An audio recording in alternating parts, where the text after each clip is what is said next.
Oremos. Padre Celestial, gracias te damos por el privilegio de encontrarnos en este lugar este día, con la intención de abrir tu palabra para comprender cuál es tu voluntad para nosotros en estos últimos días. Pedimos, Padre, la dirección de tu Santo Espíritu en nuestro estudio y te damos gracias por estar presente con nosotros, porque te lo pedimos en el nombre de Jesús. Amén. El 3 de julio del año pasado, el pastor Ted Wilson, recién elegido como presidente de la Asociación General de los Adventistas del Séptimo Día, en su sermón inaugural en la ciudad de Atlanta, en el Georgia Dome, con una presencia de más o menos 70,000 personas, llamó a la iglesia adventista a que regresara a sus raíces. Predicó sobre la gran necesidad que hay en la iglesia adventista de un reavivamiento y una reforma, de que regresemos a una comprensión clara de nuestro mensaje y de nuestra misión. Hay un punto, sin embargo, que el pastor Wilson no tocó en su sermón, que tiene que ver con reavivamiento y reforma. Y en nuestro estudio de hoy quiero compartir con ustedes el punto que él solamente mencionó, pero que no enfatizó. Y es que hay una relación muy estrecha, muy cercana, entre el estudio de las profecías y el reavivamiento en la iglesia. Es decir, sin estudiar y entender las profecías no puede haber un reavivamiento en la iglesia. Quiero leer al comenzar un par de citas escritas por Elena G. de White, quien la iglesia adventista acepta como teniendo el don profético. Ella escribió en el libro Testimonios para los Ministros, página 110, algo muy importante en cuanto a la conexión entre el estudio de Apocalipsis y un reavivamiento en la iglesia. ¿Qué relación existe entre el estudio de Apocalipsis y el reavivamiento en la iglesia? Dice así: cuando como pueblo comprendamos lo que significa este libro, es decir, Apocalipsis, para nosotros, se verá entre nosotros un gran reavivamiento. Noten que ella dice que cuando comprendamos Apocalipsis, se verá entre nosotros un gran reavivamiento. Y luego dice, no entendemos plenamente las lecciones que enseña, a pesar del mandato que nos fue dado de escudriñarlo y estudiarlo. En esta cita ella dice claramente que el estudio de Apocalipsis lleva a un reavivamiento en la iglesia. La segunda cita de ella se encuentra también en Testimonios para los Ministros, pero la página 114.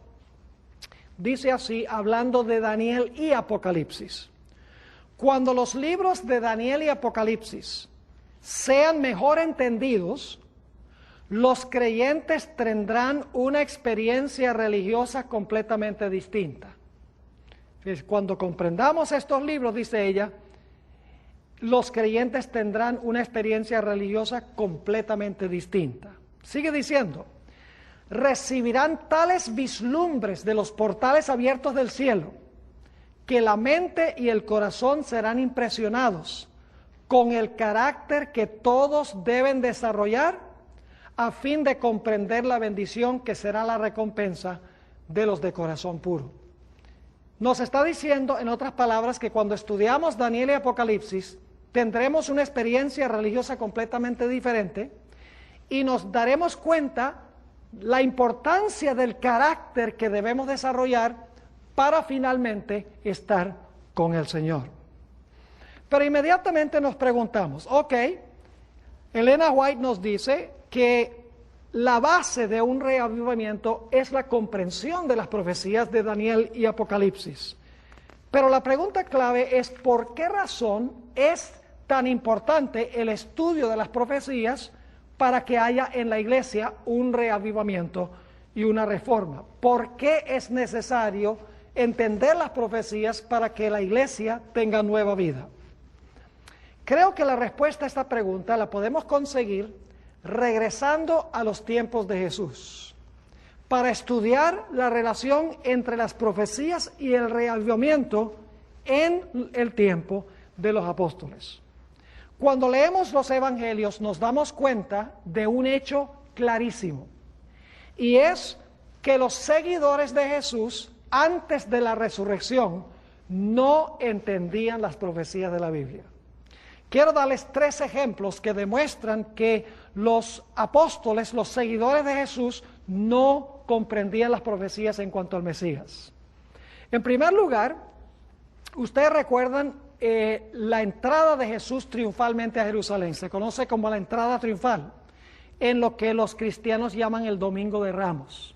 Ustedes recuerdan que los discípulos estaban dirigiendo a la procesión, Jesús estaba sentado sobre el asno y la gente lo aclamaba como rey, porque creían que Jesús iba a tomar el trono en Jerusalén, iba a destruir a los romanos e iba a poner a los judíos en el ápice de la civilización.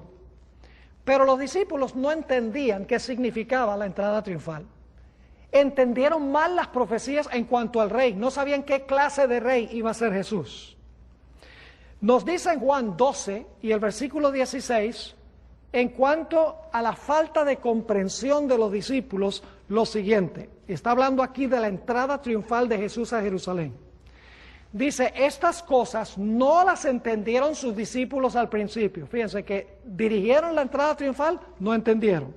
Estas cosas no las entendieron sus discípulos al principio. Ahora escuchen. Pero cuando Jesús fue glorificado, entonces se acordaron de que estas cosas estaban escritas acerca de él y de que se las habían hecho.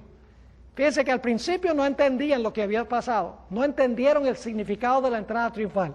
Pero dice que Jesús, después que fue glorificado, después de su muerte y su resurrección, nos dice que ellos se acordaron de que estas cosas estaban escritas acerca de él y de que ellos le habían hecho estas cosas a Jesús. Es decir, antes que Jesús muriera y resucitara, no entendían las profecías. Un segundo ejemplo que demuestra que no entendían las profecías es el caso de María Magdalena.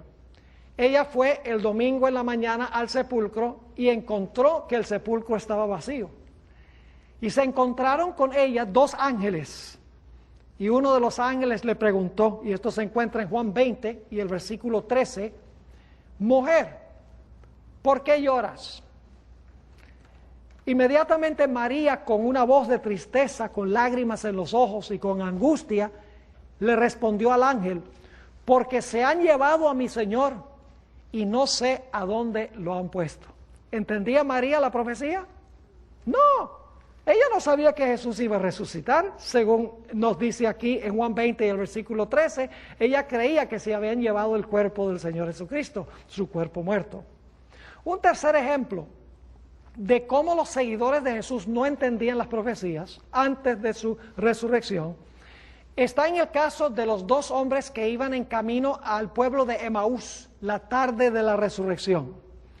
Mientras estaban caminando, Jesús los alcanzó y empezó a hablar con ellos. Y fíjense lo que le dijo uno de esos seguidores de Jesús, no era de los 12, pero eran seguidores de Jesús. Fíjense lo que dijo uno de esos seguidores de Jesús al maestro, en Lucas 24 y el versículo 21.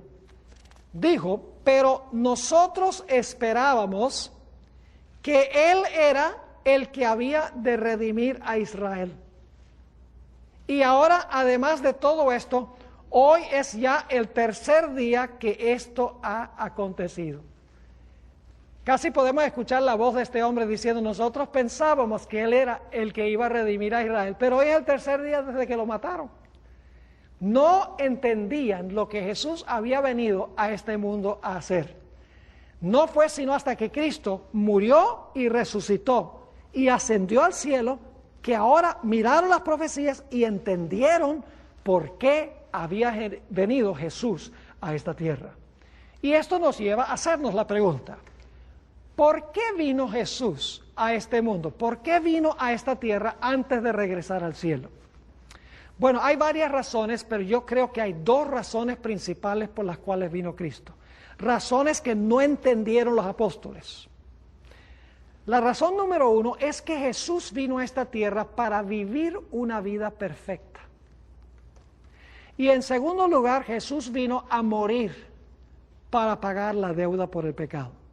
Y le voy a explicar por qué razón.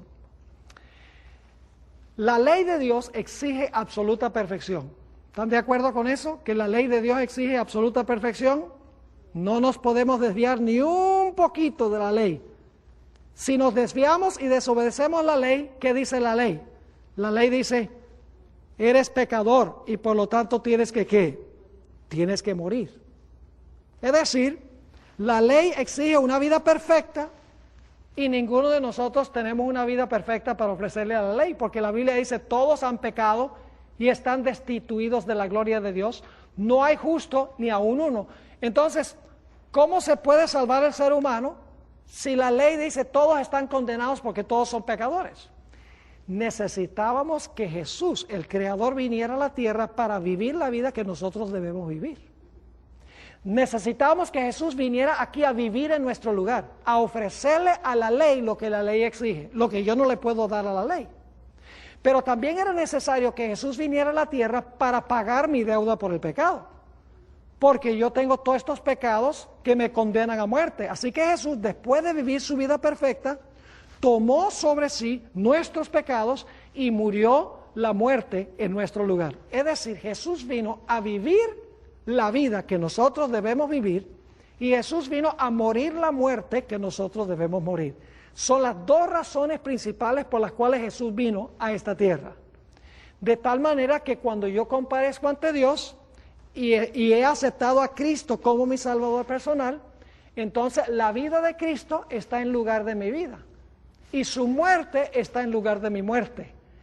Dios me acepta, en otras palabras, en Jesús, me acepta a través de Jesús.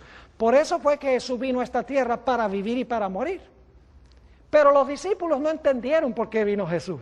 Ellos creían que Él iba a ser un rey, que se iba a sentar en el trono de Jerusalén, iba a destruir a los romanos e iba a establecer un reino terrenal. Quiero que nosotros notemos ahora cómo le explicó Jesús a sus seguidores lo que Él había venido a hacer. Saben que la forma en que llegaron a comprender sus seguidores por qué había venido Jesús es porque Jesús les abrió el entendimiento para que comprendieran las profecías de la Biblia. Es decir, la razón de su chasco y falta de comprensión fue explicado por abrirles las profecías para que entendieran lo que las profecías realmente enseñaban. Quiero que notemos en Lucas 24 y el versículo 25 cómo se desarrolla la historia de los dos discípulos que iban en camino a Emaús. Lucas 24 y el versículo 25, el Señor Jesucristo le dice a esos dos seguidores, sabemos el nombre de uno se llamaba Cleofas, pero no sabemos el nombre del otro. Jesús les declaró, oh insensatos y tardos de corazón para creer todo lo que ¿qué? Todo lo que los profetas han dicho. ¿Por qué eran insensatos? Porque no comprendían ¿qué? Porque no comprendían lo que los profetas habían dicho. Y luego encontramos en el versículo 27 que Jesús comenzó, ahora escuchen bien, desde Moisés y siguiendo por todos los profetas, les declaraba en todas las escrituras lo que ¿qué? Lo que de Él decían. ¿Cómo les abrió el entendimiento el Señor Jesucristo a los dos discípulos o seguidores que iban en camino a Emaús? Les explicó las Escrituras, les explicó las profecías en cuanto a Él, en los escritos de Moisés, en los escritos de los profetas, en todas las Escrituras, les abrió las profecías y dijo, mire, lo que yo pasé, mi vida y mi muerte por el pecado y mi resurrección, estaba todo escrito en las profecías. Es decir, la forma en que Jesús le explicó a sus discípulos la razón de su chasco y por qué había venido fue abriéndole las profecías de las Escrituras para que ellos pudieran comprender. Un poco más tarde, el Señor Jesucristo se le apareció a los apóstoles en el aposento alto. Primero había hablado con los dos discípulos en camino a Emaús, pero ahora, un poco más tarde, esa noche, Jesús se reunió con sus discípulos en el aposento alto, se les apareció. Y quiero que noten cómo le explicó Jesús a los 12 apóstoles, en realidad habían 11 porque Judas había apostatado, pero cómo le explicó a los 11 apóstoles y los que estaban reunidos allí la razón por la cual se habían quedado chasqueados y qué era lo que Jesús había venido a hacer. Lucas 24 y el versículo 44. Y les dijo: estas son las palabras que os hablé, estando aún con vosotros, que era necesario que se cumpliese, escuchen bien, que se cumpliese todo lo que está escrito de mí en la ley de Moisés, en los profetas y en los salmos. ¿Qué les explicó Jesús a ellos? Les explicó lo que estaba escrito de él, según dice aquí, en la ley de Moisés, en los profetas y en los salmos. Y en el versículo 45 dice: les abrió el entendimiento para que comprendiesen ¿qué cosa? Las Escrituras. Y en el versículo 46 nos dice: así está escrito, y así fue necesario que el Cristo padeciese y resucitase de los muertos al tercer día. ¿Cómo les explicó Jesús a sus discípulos, a sus seguidores, la razón de su chasco y lo que él había hecho en su ministerio en la tierra? Les abrió las profecías en los escritos de Moisés, en los salmos, en todos los profetas, en todas las escrituras. Les abrió las profecías para que ellos pudieran entender qué era lo que iba a hacer el Mesías cuando viniera a la tierra. Pero ahora quiero que noten algo muy importante. No solamente las profecías indicaban qué era lo que Jesús había hecho, que había venido a vivir su vida perfecta y que había venido para morir por el pecado. Las profecías también indicaban claramente cuál era el mensaje y cuál era la misión de los apóstoles desde ese día en adelante. Ahora quiero que noten ahí mismo en Lucas 24, 47 y 48, Lucas 24, 47 y 48, inmediatamente después de decir Jesús: así está escrito, y así fue necesario que el Cristo padeciese y resucitase de los muertos al tercer día, sigue diciendo: y que se predicase en su nombre, ¿qué cosa? El arrepentimiento y el perdón de los pecados en todas las naciones, comenzando desde Jerusalén. He aquí yo enviaré la promesa de mi Padre sobre vosotros, pero quedaos vosotros en la ciudad de Jerusalén hasta que seáis investidos de poder desde lo alto. ¿Cuál era el mensaje y la misión de los apóstoles? Vamos a leerlo de nuevo. Que se predicase en el nombre de Jesús, ¿qué cosa? El arrepentimiento y ¿qué más? Y el perdón de los pecados. Ese es el mensaje, el arrepentimiento y el perdón. ¿Y cuál era su misión?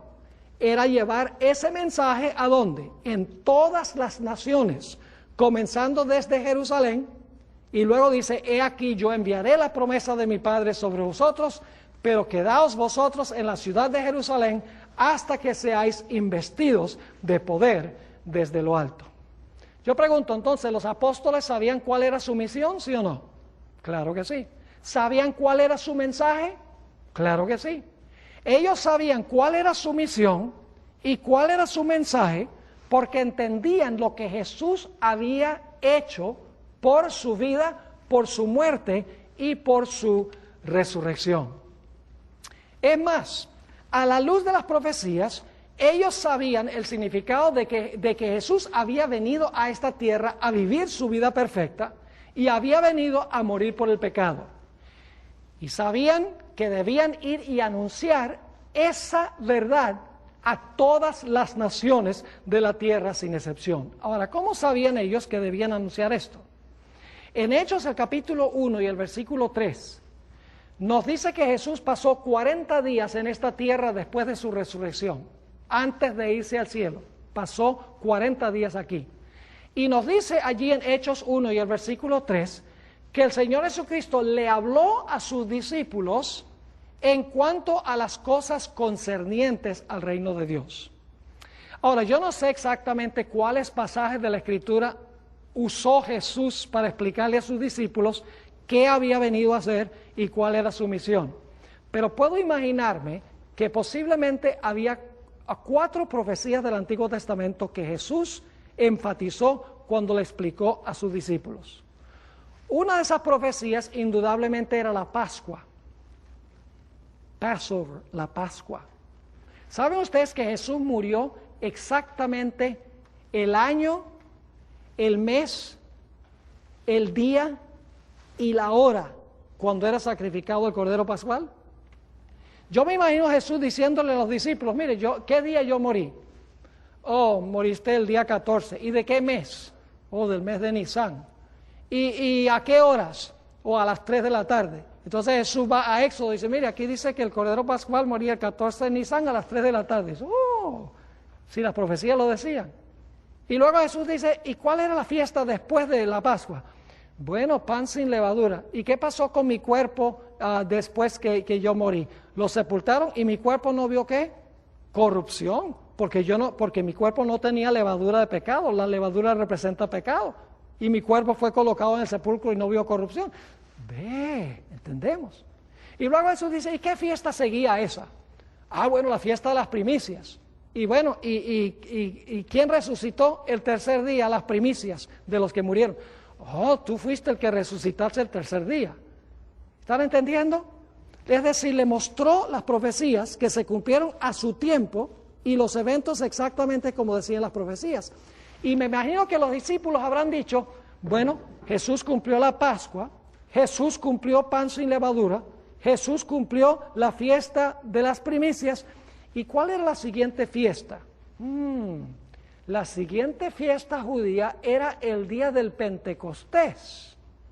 Exactamente 50 días después de las primicias. Entonces dicen, algo importante tiene que pasar 50 días después de las primicias cuando el Señor Jesucristo resucitó. Yo me imagino que Jesús les habrá mostrado su calendario de eventos y cómo Él cumplió exactamente las profecías a través de su vida, su muerte, su sepultura, su resurrección y su ascensión al cielo. Y por lo tanto ahora, durante esos 40 días, Jesús les está explicando las profecías y Pedro y los apóstoles dicen, ahora sí entendemos por qué vino Jesús. El Señor Jesucristo vino a vivir la vida que todos nosotros debemos vivir. La vida que la ley nos exige a nosotros. Jesús vino a morir la muerte que todos nosotros debemos morir. Vino a vivir por nosotros y a morir por nosotros y a resucitar de entre los muertos. Ahora entendemos. Y dicen, ¿y qué es nuestra misión? ¿Y cuál es nuestro mensaje? Entonces, a la luz de lo que Jesús ha hecho. Encontramos algo muy interesante en el día del Pentecostés. El apóstol Pedro predicó un sermón. Si ustedes quieren estudiar un sermón fascinante, estudien el sermón del apóstol San Pedro en el día del Pentecostés. Se encuentra registrado en Hechos del capítulo 2. Solamente voy a resumir su contenido, porque es un contenido supremamente importante para lo que estamos estudiando. El apóstol Pedro comienza primero explicando qué fue lo que pasó en la tierra en el día del Pentecostés. Ustedes recuerdan lo que sucedió. La Biblia dice que hubo lenguas como de fuego. La Biblia dice que hubo un recio viento y todos empezaron a hablar en otros idiomas, en lenguas. Y la gente allí preguntaba, bueno, ¿y qué significa esto? ¿Qué es esto que está pasando? El apóstol Pedro se paró y predicó su sermón y dijo, esto fue lo que profetizó Joel en el capítulo 2. Es decir, los lleva a las profecías para explicar lo que está pasando. Dice, nuestros hijos, nuestras hijas profetizarán, niños y las criadas profetizarán. Dice, eso se está cumpliendo ahora. Es decir, el apóstol Pedro explicó lo que estaba pasando en la tierra a la luz de lo que decía la profecía. Pero hay más. Después que el apóstol Pedro explicó lo que había sucedido en la tierra y por qué estaba pasando en el aposento alto, lo que estaba sucediendo, el apóstol Pedro ahora pasó a hablar en cuanto a lo que vino a hacer Jesús en esta tierra. Nota lo que dice Hechos, el capítulo 2 y el versículo 22. Primero habla de la vida de Jesús, Hechos 2 y el versículo 22. Dice, varones israelitas, oíd estas palabras. Jesús Nazareno, varón aprobado por Dios entre vosotros, con las maravillas, prodigios y señales que Dios hizo entre vosotros por medio de él, como vosotros mismos sabéis. Así que fíjense que lo primero que predica Pedro en su sermón es citar Joel 2 para explicar lo que está pasando en la tierra, y luego entonces procede a hablar de la vida de Jesús, quien anduvo entre los apóstoles e hizo muchos milagros. Luego, en el siguiente versículo, el apóstol Pedro habla de la muerte de Jesús. Noten el versículo 23. A este, entregado por el determinado consejo y anticipado conocimiento de Dios, prendisteis y matasteis por manos de inicuos, crucificándole. Ahora ha hablado de la vida, ahora habla de la muerte de Cristo. El siguiente versículo habla de su resurrección. Noten el versículo 24. Al cual Dios levantó, sueltos los dolores de la muerte, por cuanto era imposible que fuese retenido por ella. Lo interesante es que si ustedes leen el sermón del apóstol Pedro, van a descubrir que él citó 3 pasajes del Antiguo Testamento para hablar de la vida, la muerte y la sepultura y la resurrección de Cristo. Solo se las voy a mencionar porque quiero mostrarles que Pedro les explicó lo que Jesús había hecho a la luz de las profecías. Explicó lo que estaba sucediendo en el día del Pentecostés a la luz de las profecías. Esos versículos se encuentran en el Salmo 16, 8 al 10, a donde nos dice que Jesús no iba a quedar en el sepulcro, ni su cuerpo iba a ver corrupción, sino que Dios lo iba a levantar de entre los muertos. El Salmo 110 y el versículo 1, allí dice: siéntate a mi diestra hasta que ponga a tus enemigos por estrado de tus pies. Eso indicaba que Jesús iba a morir, resucitar y se iba a sentar a la diestra de Dios después de su resurrección. Es decir, que su obra no iba a terminar en la tierra, sino que después de su obra en la tierra iba también a ascender al cielo a cumplir una obra a la diestra de Dios. La tercera profecía era 2 Samuel 7 y el versículo 12 y el versículo 13, a donde Dios le dijo a David que alguien de su propia simiente iba a sentarse sobre el trono de David para siempre y que nunca iba a estar vacante el trono de David. Y entonces el apóstol Pedro explica que eso fue cumplido por Jesús, quien era descendiente de David. Es decir, Pedro en su sermón sencillamente usó las profecías para explicar todo lo que había pasado.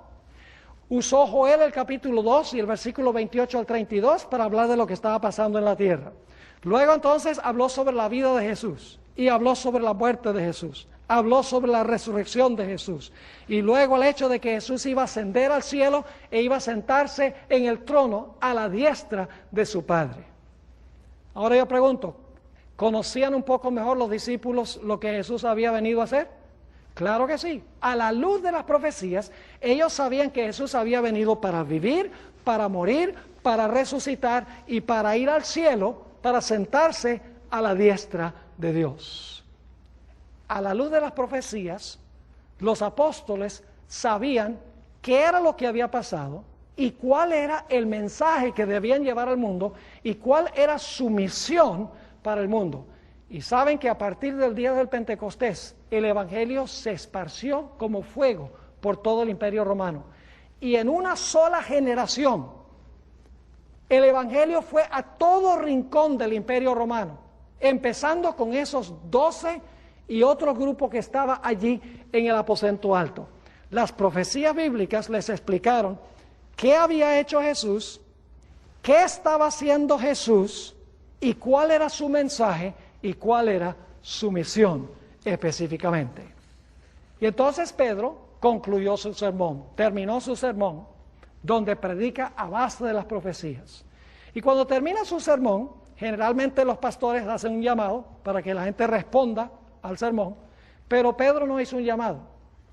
Cuando terminó su sermón, la Biblia nos dice que se acercaron muchos individuos a él, muchos hombres vinieron a Pedro, y le dijeron a Pedro, a la luz de lo que tú has enseñado, ¿qué tenemos que hacer nosotros? Vamos a leerlo en Hechos 2 y el versículo 37 y 38. Hechos 2 y el versículo 37 y el versículo 38. Dice, al oír esto, se compungieron de corazón y dijeron a Pedro y a los otros apóstoles, varones hermanos, ¿qué haremos? Es decir, ¿qué tenemos que hacer a la luz de tu sermón? Ahora, ¿qué tú quieres que hagamos nosotros? Fíjense lo que dijo Pedro. Pedro les dijo, arrepentíos. ¿Recuerdan lo que dijo Jesús en el aposento alto a los discípulos? Que debían predicar ¿qué eso? El arrepentimiento y ¿qué? Y el perdón de los pecados. Ahora escuchen si Pedro está predicando eso mismo. Dice, arrepentíos y bautícese cada uno de vosotros en el nombre de Jesucristo, ¿para qué? Para perdón de los pecados, y recibiréis el don del Espíritu Santo. Es el mismo mensaje que les habló Jesús en el aposento alto cuando resucitó y se les apareció, que debía predicarse el arrepentimiento y el perdón de los pecados. Claro que sí. Es decir, el apóstol Pedro está diciéndole a los que vinieron a él, le está diciendo, mire, ustedes lo que tienen que hacer a la luz de lo que yo prediqué, ustedes tienen que arrepentirse del pecado y tienen como consecuencia de eso bautizarse, y entonces van a recibir el perdón de los pecados. Permítame explicar para que puedan entender un poquito más el mensaje de los apóstoles. Todos nosotros, todo el mundo tiene una deuda para con Dios y para con su ley. La Biblia dice no hay justo ni aun uno. La Biblia dice todos han pecado y están destituidos de la gloria de Dios. Nosotros tenemos que ofrecerle una vida perfecta a la ley y no tenemos esa vida perfecta. Y la ley exige nuestra muerte porque somos pecadores. Así que el Señor Jesucristo vino a esta tierra y vivió su vida perfecta. La vida perfecta que la ley me exige a mí, la vivió Él. La muerte que la ley me exige a mí, la murió Él. Pero ahora escuchen muy importante lo que les voy a decir. No significa que porque Jesús vivió por todos y murió por todos, que todos se van a salvar. Ustedes conocen ese texto famoso